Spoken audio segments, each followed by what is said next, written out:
Assalamualaikum warahmatullahi wabarakatuh.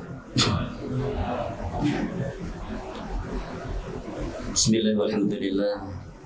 Wassalatu wassalamu ala rasulillah wa ala alihi wa ashabihi wa mawala wa man tabi'ahum bi ihsanin ila yaumil qiyamah. Qala Allah tabaraka wa ta'ala: Ya ayyuhalladzina amanu taqullaha haqqa tuqatih wa la tamutunna illa wa antum muslimun. Wa qala alaihi salatu wassalam: Wa majtama'a qaumun fi baitin min buyutillah yatluna kitaballah wa yatadarasunahu bainahum illa haffat alaihimul malaikah wa ghasyiyatuhumur rahmah wa nuzilat alaihimus sakinah wa dzakarahumullahu fi man 'indah ila akhiril hadits atau kama qala sallallahu alaihi wasallam. Amma ba'd. Bapak Ibu sekalian, para jamaah salat zuhur yang semoga senantiasa dirahmati Allah Subhanahu wa taala.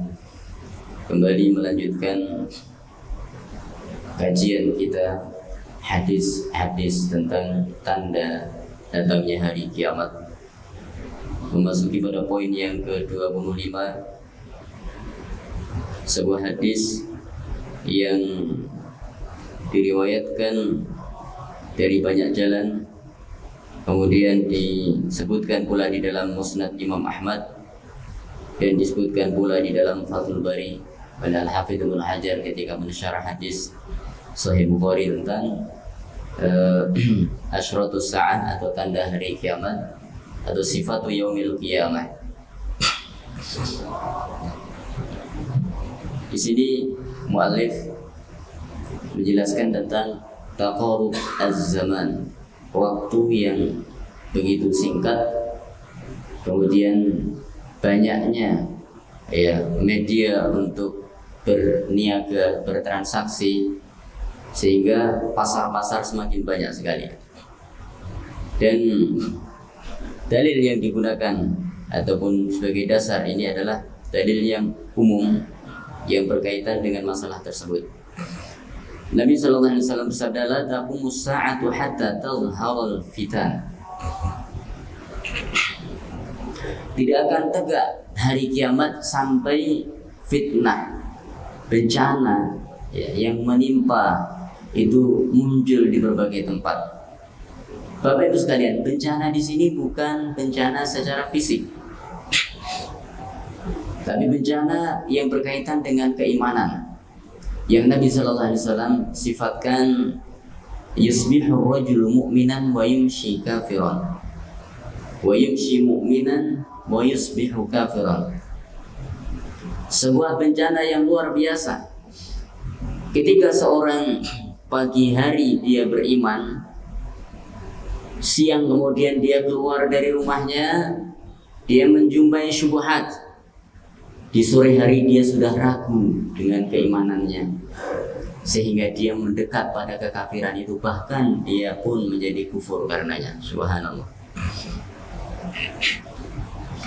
Wa yusbihu mu'minan wa yumshi mu'minan wa yusbihu kafiran. Yang sore hari dia dalam keadaan beriman, tapi ternyata pada pagi harinya, malam hari datang fitnah ke dalam hatinya, maka dia pun hilang keimanannya. Subhanallah. Dan ini terjadi menjelang hari kiamat sebagai tanda-tanda, di mana tanda-tanda tersebut banyak sekali. Bahkan pada masa yang sangat dekat dengan Rasulullah SAW itu sudah terjadi. Kalau kita kembali kepada kisah atau sejarah sebelumnya tentang pembunuhan sahabat Ali bin Abi Thalib radhiyallahu taala anhu, di mana yang membunuh adalah seorang penghafal Al-Quran, seorang yang sangat fasih mengucapkan Al-Quran, seorang yang faham tentang tafsir, seorang yang menghafal hadis-hadis Nabi sallallahu alaihi wasallam, yaitu Abdurrahman ibn Muljam. Tapi karena petunjuk itu tidak dia pertahankan di dalam hatinya, hatinya lebih condong pada kekafiran karena tergiur dengan urusan dunia, maka dia pun lebih condong mengikuti hawa nafsunya. Seorang wanita yang menyeret dia kemudian meninggalkan kesetiaannya kepada para sahabat Nabi Sallallahu Alaihi Wasallam. Ini fitnah seperti itu, di mana fitnah ini akan menggunung dalam hati seseorang. Ya, turadul fitan, suatu saat akan dihamparkan fitnah itu. Ayu qalbin tashrabaha, siapa yang menghirup, mengambil fitnah tersebut, maka dia akan terjerumus ke dalamnya. Subhanallah. Makanya Syekh Shalih Fauzan hafizahullah taala mengatakan bahwa seorang untuk berbicara tentang fitnah ini harus memiliki ilmunya. Seorang yang tidak memiliki ilmu kemudian berbicara tentang fitnah, maka bukan solusi yang dia berikan, justru akan mendapatkan fitnah yang lebih besar daripada itu. Kemudian wa yukthirul kadhib atau wa yukthirul kadhib. Pada masa mendekati hari kiamat itu banyak sekali berita-berita bohong. Subhanallah.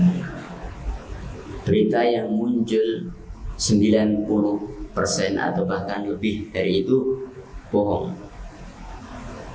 Berita yang tidak bisa dipertanggungjawabkan.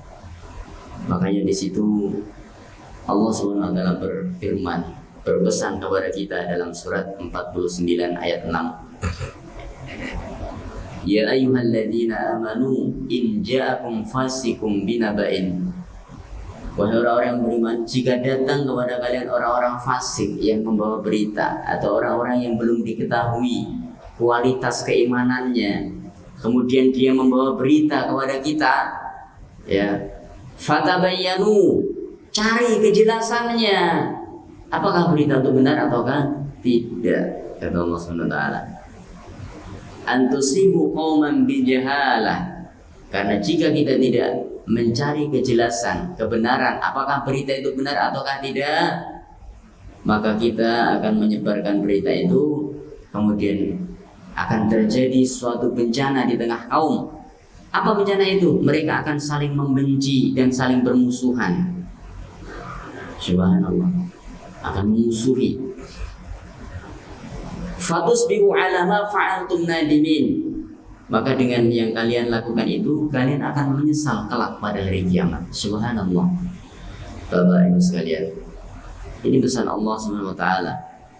Maka kita tidak boleh, ya, terjun ke dalam atau menyebarkan berita-berita yang belum jelas tersebut. Dari mana sumbernya? Apakah benar bersumber dari fulan?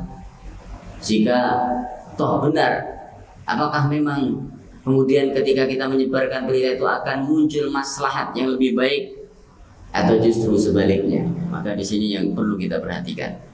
Banyak wa yuktsarul kadhib, banyaknya kebohongan-kebohongan. Bahkan ya setiap orang, mereka ya di zaman tersebut mereka tidak akan bisa hidup dengan ya makan dengan nikmat kecuali dengan berbohong. Kebohongan demi kebohongan terus. Jadi menjelang hari kiamat. Kemudian wa yataqaraba al-aswaq. Kemudian pasar-pasar itu semakin dekat. Nah, ini yang dimaksudkan tadi, poin ini. Pada poin ketiga dalam hadis ini yang digunakan dalil oleh muallif, bahwasanya semakin banyaknya media perniagaan, ya, media bisnis yang kita lihat hari ini, Bapak Ibu sekalian, ini salah satu tanda datangnya hari kiamat.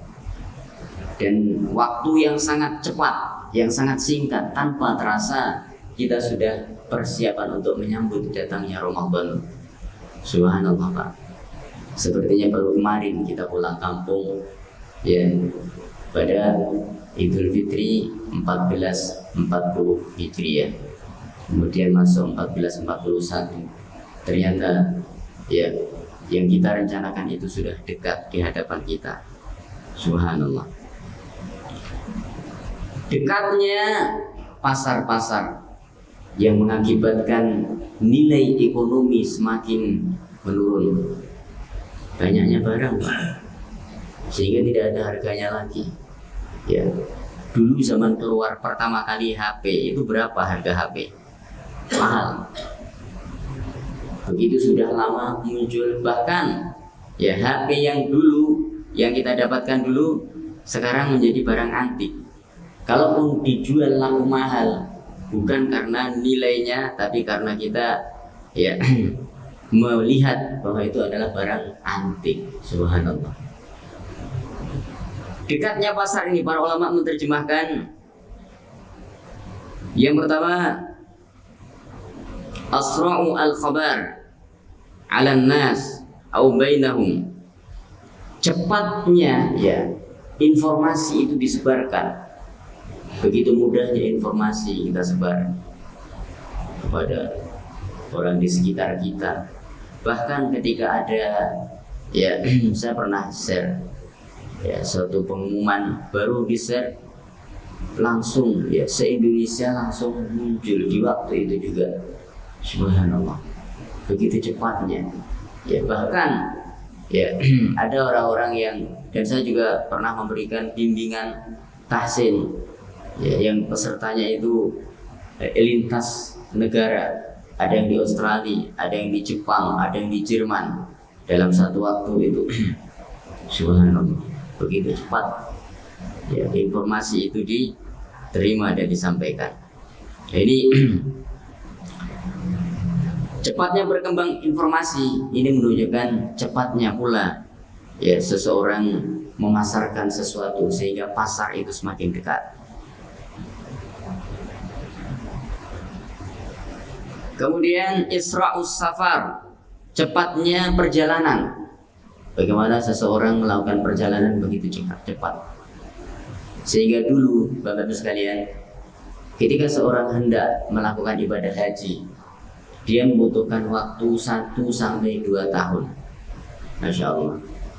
Meskipun di sana hanya sebentar saja, tapi perjalanan itu ditempuh sangat lama karena mereka harus menggunakan kapal. Ya, apalagi ketika musim ya udara itu hembusan angin itu kemudian melawan arus, maka mereka akan terkatung-katung di tengah lautan. Sangat lama sekali. Bahkan kakek saya dulu ya haji itu sekitar ya mungkin ada 1 atau 2 tahun, saya lupa sekitar itu. Jadi perjalanan. Sekarang perjalanan Indonesia Mekah hanya ditempuh sangat singkat sekali. Ya, sesingkat kita yang ingin pulang ke kampung halaman. Jadi sehingga seseorang yang berbisnis ya di Indonesia kemudian memiliki cabang di luar negeri, itu begitu cepat mereka mengurus. Saya punya salah seorang jamaah kita yang pamitan, Ustaz, saya mungkin nanti lama nggak ikut ngaji. Loh, kenapa Pak? Karena ini harus ada yang saya urus. Saya buat cabang usaha saya. Di mana Pak? Di Paris. Subhanallah, di Paris. Tahu-tahu berapa bulan kemudian sudah nongol lagi, kan? Loh, udah selesai Pak? Udah ada yang nanganin di sana. Kemudian berangkat lagi, seperti itu, begitu cepat. Sehingga pasar, dekatnya pasar ini merupakan tanda datangnya hari kiamat. Yang ketiga adalah persaingan yang begitu ketat. Sekarang luar biasa Pak. Seorang ya pengusaha bisa dikalahkan oleh pengusaha pesaingnya dengan nilai harga yang diturunkan. Luar biasa. Sehingga kemudian perusahaan tersebut gulung tikar digantikan oleh perusahaan-perusahaan yang dulu menawarkan harga yang murah. Ketika perusahaan yang lain sudah ditutup, maka dia pun menjual harga dengan nilai yang selangit. Subhanallah. Karena sudah tidak ada saingan lagi. Ini dekatnya waktu, dekatnya pasar, banyaknya berita bohong, ya, banyaknya fitnah yang muncul di hadapan kita, sehingga fitnah tersebut harus kita tepis dengan apa? Dengan ilmu dan banyak berdoa, terutama berzikir dengan surat Al-Kahfi ayat 1 sampai ayat 10 ya. Dalam riwayat At-Tirmidzi, kalau kita tidak bisa menghafalkan Al-Kahfi ayat 1 sampai 10, maka cukup ayat 1 sampai 3. Kemudian kalau tidak sanggup menghafal surat Al-Kahfi ayat 1 sampai 3, gimana Pak? Kebangetan kalau nggak sanggup cuma 3 ayat. Ya, jadi harus bisa semua dihafal. Tidak bisa 10 ayat. Nggak bisa 3 ayat. Nggak bisa juga kebangetan. Nah itu. Kemudian poin yang ke-25 ya. Ittila'u al-isyraki billah. Munculnya banyak kesyirikan-kesyirikan di tengah umat dan mereka tidak menyadari bahwa itu suatu kesyirikan. Nah, ini Pak. Subhanallah. Bagaimana hal itu terjadi? Nabi SAW pernah berdoa, ya Allahumma la taj'al qabri wathanan yu'badu. Ya Allah, jangan Engkau menjadikan jika aku meninggal nanti, jangan Engkau jadikan kuburku ini sebagai berhala yang disembah. Subhanallah. Ternyata kemudian Allah ijabah, Allah ijabah. Di mana makam sebagian nabi yang diyakini makam nabi di negara-negara, sebagian negara Arab itu kemudian dikultuskan, ya, dikultuskan di sana. Ini salah satu fenomena dan suatu hal yang real di tengah kita, di mana munculnya kesyirikan di tengah umat, melakukan kesyirikan dan mereka tidak menyadari bahwa itu suatu kesyirikan. Nabi sallallahu alaihi wasallam bersabda, "Idza wudi'as sayfu fi ummati." Ketika pedang telah dihunus oleh umatku atau diletakkan pada umatku, lam yurfa' anha ila yaumil qiyamah. Tidak akan terangkat pedang yang dihunuskan itu sampai hari kiamat. Artinya apa? Pedang yang dihunuskan kepada umat Nabi SAW adalah ancaman berat, ya, ancaman berat seseorang akan terjerumus ke dalam kesyirikan. Sedikit dia lengah, maka pedang itu akan mengenai dirinya. Bahkan syaitan ketika mereka tidak sanggup membuat sembahan-sembahan selain Allah, maka mereka akan menjadikan hawa nafsu itu yang disembah. Allah SWT berfirman di dalam surah Al-Jathiyah ayat 23. Afara'aita man ittakhadha ilahahu hawahu wa adallahu Allahu ala ilmin wa khatama ala sam'ihi wa qalbihi wa ja'ala ala basarihi syawatan faman yahdihi min ba'dillah.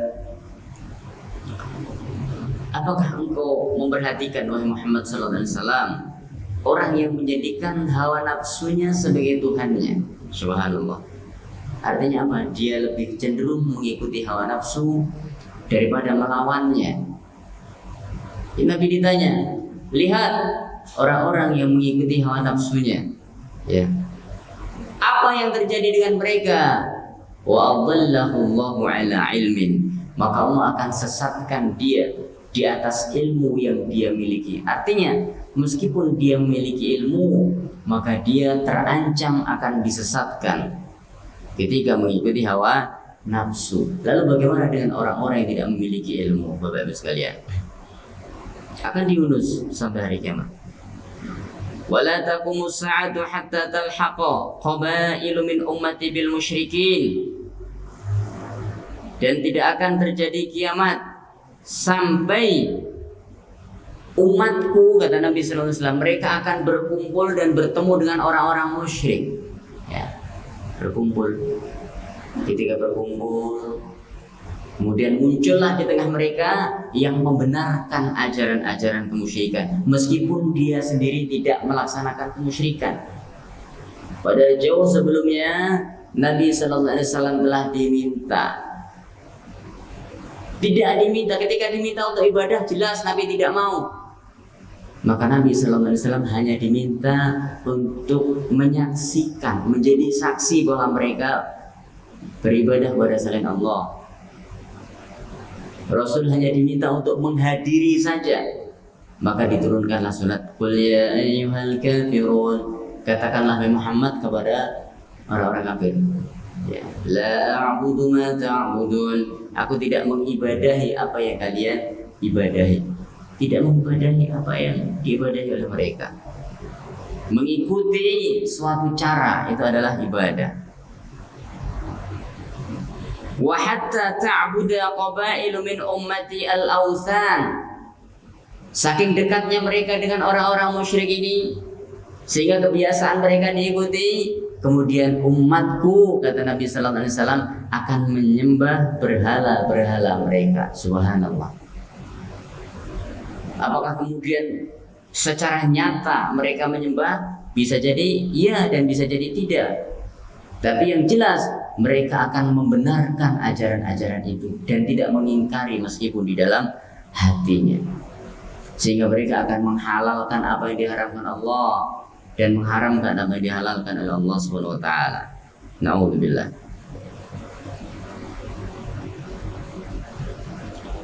Kemudian Nabi sallallahu alaihi wasallam juga bersabda, la taqumus sa'atu hatta tadriba al-yatu nisa'i dausin haula dzil khalasah.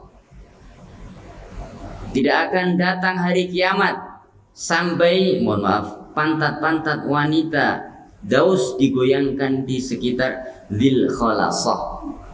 Dzil Khalasah adalah istilah untuk tempat ibadah. Tempat ibadah ya yang disucikan pada zaman tersebut, dan kemudian di dalamnya itu nanti akan, yang seharusnya di dalamnya itu tempat untuk mengagungkan Allah SWT, justru di dalamnya ini banyak sekali terjadi kemaksiatan-kemaksiatan. Didatangkan wanita-wanita penghibur di sana, didatangkan berhala-berhala di sana. Hawa nafsu mereka diikuti, yang seharusnya ketika mereka masuk ke dalam masjid itu mereka tundukkan hati, mereka khusyukkan dalam ibadah, tapi justru mereka kemudian melakukan pelanggaran-pelanggaran terhadap hukum Allah Subhanahu wa taala. Ini terjadi hari kiamat itu, tanda ya, di mana kaum muslimin pada waktu itu nanti mereka akan hidup penuh dengan ujian, ya. Sehingga Nabi Sallallahu Alaihi Wasallam menggambarkan al-mutamassiku bisunnati kal qabidi 'alal jamri. Seseorang yang berpegang teguh dengan sunnahku pada hari itu, mereka seperti memegang bara api berat. Ya, subhanallah. Jika yang dilawan adalah orang-orang kafir, mudah Pak. Karena orang muslim, ya, Allah janjikan akan selalu menang ketika menghadapi orang-orang kafir. Tapi permasalahannya, ternyata mereka akan menghadapi saudara-saudara mereka sendiri. Bagaimana mungkin mereka akan berperang dengan sesama muslim? Nah, ini yang berat bagi kaum muslimin. Ya. Hal itu kemudian ditafsirkan sebagian ulama, yang dimaksudkan berhala-berhala yang ditaruh di dalam masjid itu adalah mereka mengikuti hawa nafsu mereka meskipun sudah masuk ke tempat ibadah. Padahal disebutnya dalam surah Al-Baqarah, wa man azlamu mimman mana'a masajidallahi an yuzkara fi ismuhu wa sa'a fi kharabiha ulaika ma kana lahum an yadkhuluha illa khaifin lahum fid dunya khizyun wa lahum fil akhirat. Jadi mereka di akhirat mendapatkan adab yang pedih. Siapa yang lebih zalim dibandingkan orang-orang yang ya mencegah, melarang untuk memasuki rumah Allah? Padahal rumah Allah digunakan untuk ibadah. Tidak sepantasnya mereka memasuki rumah Allah yaitu masjid illa khaifin, kecuali dalam keadaan takut, kecuali dalam keadaan khusyuk, kecuali dalam keadaan tunduk kepada Allah Subhanahu wa taala. Ayat tersebut menjelaskan tentang adab kita berada di dalam masjid. Dan inilah yang dimaksudkan dengan ketauhidan, di mana kita menegakkan ketauhidan. Kemudian Nabi sallallahu alaihi wasallam juga menjelaskan di dalam hadis yang sahih, la yadhhabul lailu wan nahar.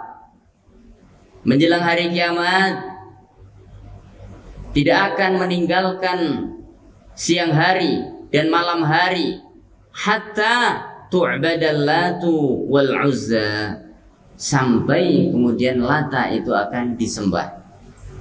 Di mana hari kiamat itu sudah sangat dekat sekali itu, Pak. Digambarkan, jangankan di zaman kita hari ini, satu saat Nabi Sallallahu Alaihi Wasallam sedang melakukan safar dengan para sahabat radhiyallahu taala anhum. Ketika hari sudah mulai sore, maka mereka biasanya istirahat. Matahari sudah asar sudah lewat, kemudian tinggal maghrib, ya, matahari sudah sangat dekat sekali dengan waktu maghrib. Maka Nabi Sallallahu Alaihi Wasallam bersabda, inilah kalian. Qalu, para sahabat bertanya, apa maksudnya wahai Rasul? Inilah usia kalian. Matahari dari pagi sampai sore itu adalah umat-umat terdahulu, dan jatah kalian adalah hari ini sampai matahari terbenam. Artinya ketika matahari terbenam, itulah saat hari kiamat terjadi.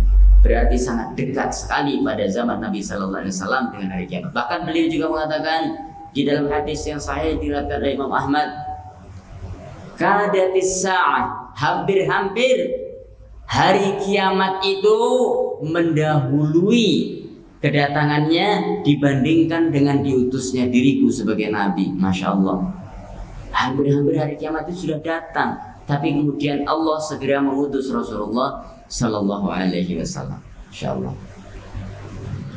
Sehingga siang dan malam ibadah mereka akan melayang.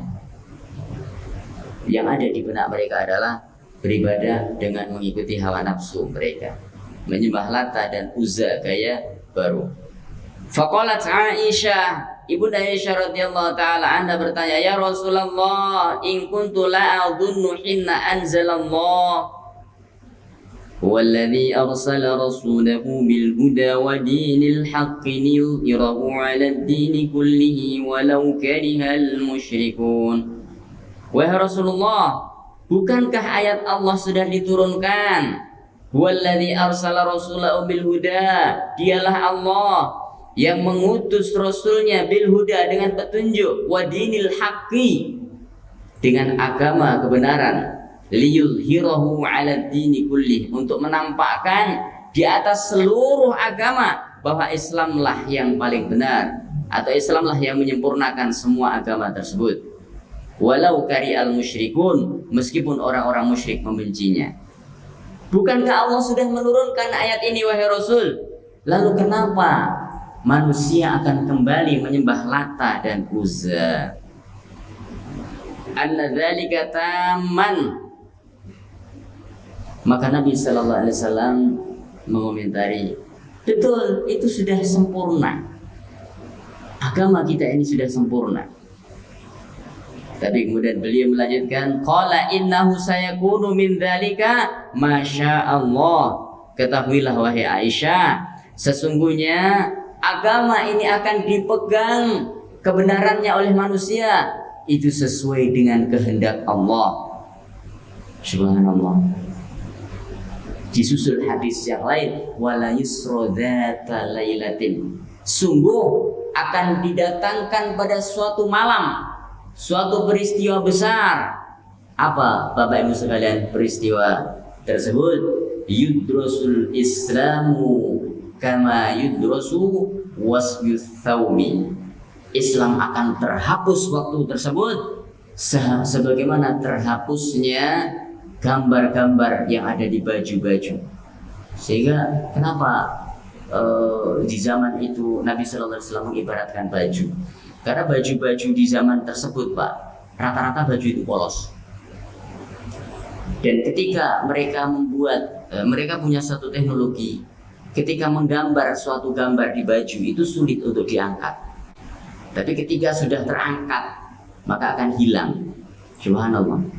Nah ini Islam akan terangkat seperti itu.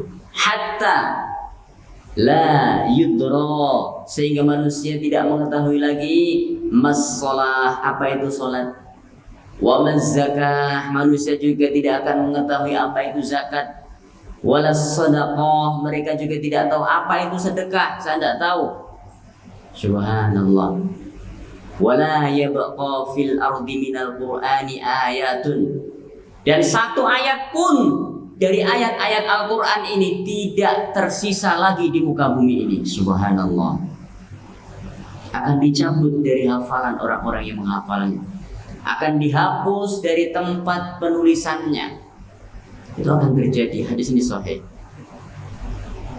Kemudian di muka bumi ini orang yang paling soleh di antara mereka hanya mengenal kalimat La ilaha illallah, dan mereka sudah dalam keadaan tua. Kata Nabi Sallallahu Alaihi Wasallam, mereka sudah tua. Lalu ketika mereka meninggal, anak-anaknya akan mengenal apa? Orang tuanya saja hanya mengenal kalimat La ilaha illallah. Subhanallah. Summa yab'atsullahu rihan, kemudian Allah akan meniupkan suatu angin thayyiban yang sangat sejuk. Fatawaffa kulla man fi qalbihi mithqalu habbatin khardalin minal iman, maka di zaman tersebut akan muncul seburuk-buruk manusia dan orang-orang yang baik memiliki keimanan di dalam hatinya, ya, memiliki keimanan di dalam hatinya, maka Allah akan wafatkan semuanya meskipun keimanan itu hanya seberat biji sawi. Sehingga Allah gambarkan terjadinya hari kiamat itu di dalam surat Al-Hajj ayat pertama, kedua, ketiga. Ya ayyuhan nasu taqu rabbakum inna zalzalatas sa'ati syai'un 'azim. Wahai manusia, takutlah, bertakwalah kalian kepada Tuhan kalian. Inna zalzalatas sa'ati syai'un 'azim. Sesungguhnya guncangan yang terjadi pada hari kiamat itu adalah peristiwa yang sangat dahsyat sekali. Yauma tarawnaha tadhhalu kullu murdi'atin 'amma arda'at wa tad'u kullu dhati hamlin hamlaha wa taran nasa sukara wa ma hum bisukara. Di mana manusia, kalian lihat mereka seperti orang yang mabuk, padahal mereka bukanlah mabuk. Kalian melihat Allah Subhanahu wa taala membuat istilah di sini. Seorang, kita kalau Bapak Ibu sekalian, kalau kita ingin melihat cinta yang paling tulus adalah cinta seorang ibu kepada anaknya. Terutama ketika bayi itu masih dalam kandungannya, itulah cinta yang paling tulus. Allah ibaratkan sampai-sampai ketika goncangan hari kiamat itu terjadi, seorang ibu yang sedang menyusui anaknya, dia tidak sadar ketika anaknya terlempar karena dia sudah tidak ngurus itu lagi. Dia begitu takut dengan datangnya azab Allah, sehingga manusia seperti ya anai-anai yang berterbangan. Wa ma hum bisukara, kata Nabi, mereka seperti orang yang mabuk, tapi sebetulnya mereka itu tidak mabuk.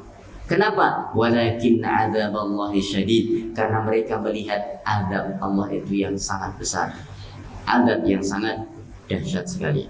Yaitu hari kiamat, baik sekali.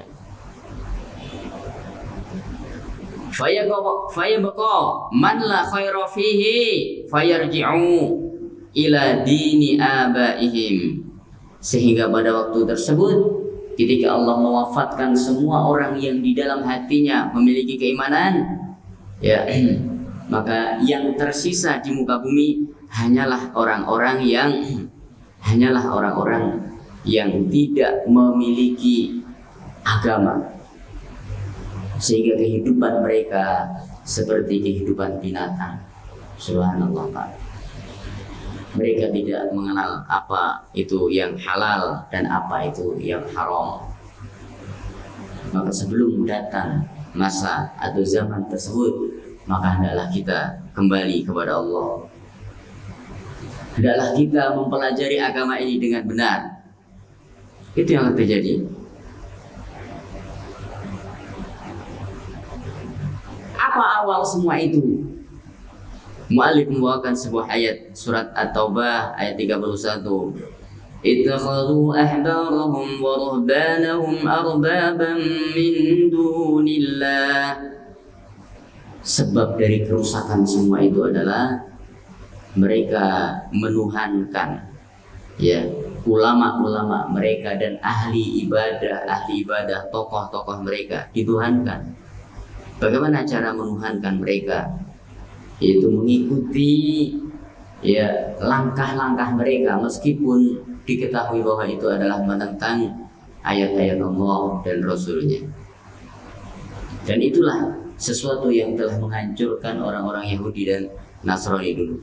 Bahkan Bani Israel dulu dihancurkan oleh Allah karena sebab ini. Jadi kesyirikan yang muncul kembali di tengah umat. Kemudian yang poin ke-26 terakhir yang kita bahas pada pertemuan kali ini, tanda datangnya hari kiamat atau tanda kecil, munculnya an-nashru al-fahishah, munculnya atau tersebarnya perbuatan-perbuatan keji, wa qat'ur rahim, dan banyaknya orang-orang yang memutuskan tali silaturahim. Nah itu, dan mereka tidak mengenal wala yu'rafu ahadun min jarihi. Mereka tidak saling mengenal dengan tetangga-tetangga mereka. Subhanallah. Saya pernah datang ke rumah seorang, kemudian saya tanya, karena saya belum tahu rumahnya, dan waktu itu saya masih ragu apakah benar ini rumahnya. Orang sebelah rumah keluar, "Pak, maaf," karena beliau adalah orang elit, direktur salah satu perusahaan. Kemudian saya bertanya ke samping rumah, "Pak, ini rumahnya Pak Fulan." "Waduh, mohon maaf Pak, saya tidak tahu." Nggak tahu. Oh, nggak tahu. Ternyata mereka nggak kenal Pak. Subhanallah. Ini jadi merajalela perbuatan keji, banyaknya pemutusan tali silaturahim, dan hubungan-hubungan dengan tetangga yang kurang bagus, atau mereka bahkan tidak saling mengenal. Nabi sallallahu alaihi wasallam bersabda, "La taqumus sa'atu hatta yazhara al-fahsyu wat-tafahusyu wa qati'atur rahim."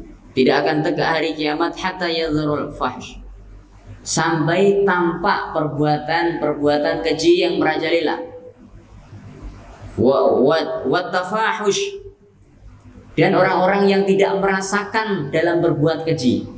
Sesuatu yang keji, sesuatu yang menurut agama itu sesuatu yang hina, justru diangkat seolah-olah itu sesuatu yang mulia. Dan sebaliknya sesuatu yang baik menurut agama, justru itu dianggap sesuatu yang harus dibuang dan dihilangkan. Subhanallah. Wa qati'atur rahim, dan munculnya banyak orang-orang yang memutuskan silaturahim. Bahkan mereka tidak mengenal sepupunya aja nggak tahu, kan? Loh, itu sepupu saya ya, kok nggak kenal saya? Nah itu Bapak Ibu sekalian, maka kita harus berhati-hati, jangan sampai pemutusan silaturahim ini kemudian terjadi pada kita, dan jangan sampai perbuatan-perbuatan keji itu berlalu lalang di sekitar kita. Di dalam surah Al-Furqan ketika Allah menjelaskan tentang sifat ibadur rahman, walladzina idza dzukiru bi ayati rabbihim lam yakhiru summa.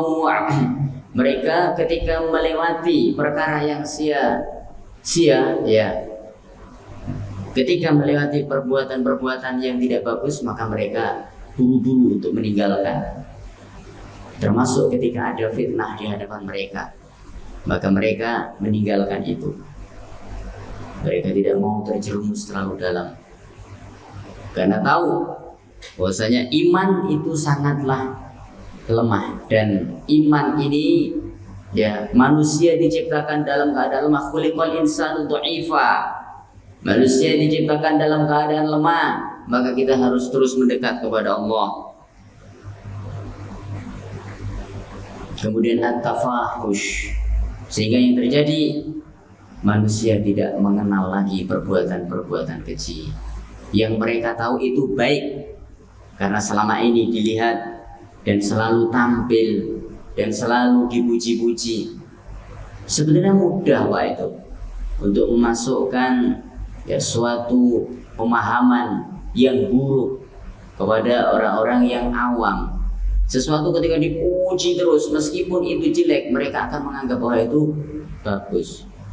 Dan ini terjadi. Ya, seorang yang belajar di pesantren, ya, di sebuah wilayah di Pulau Jawa yang tidak usah saya sebutkan tempatnya. Bagaimana di pesantren itu dengan cara yang sangat rapi, ya. Bagaimana kemudian para akhwat wanita diperintahkan untuk menutup aurat. Ternyata salah satu santri itu adalah anak orang yang nggak punya.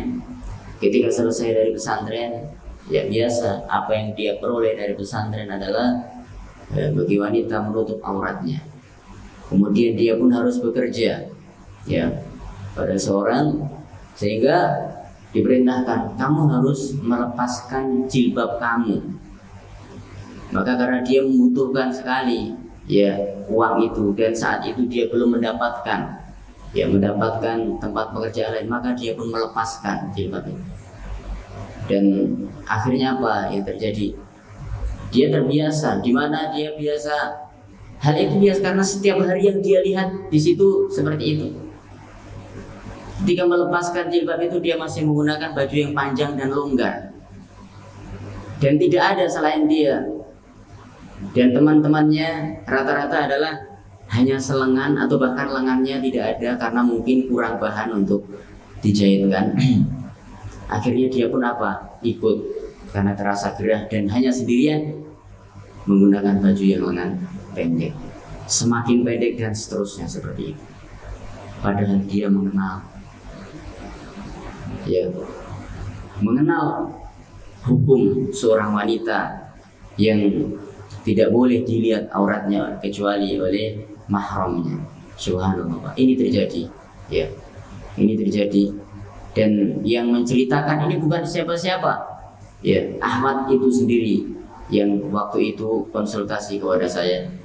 Kemudian saya hanya menyampaikan jika itu sudah terjadi maka bertaubatlah, karena apa yang dilakukan itu adalah telah menyimpang dari apa yang diajarkan oleh Allah dan Rasulnya, di mana Allah telah memerintahkan para wanita menutup auratnya.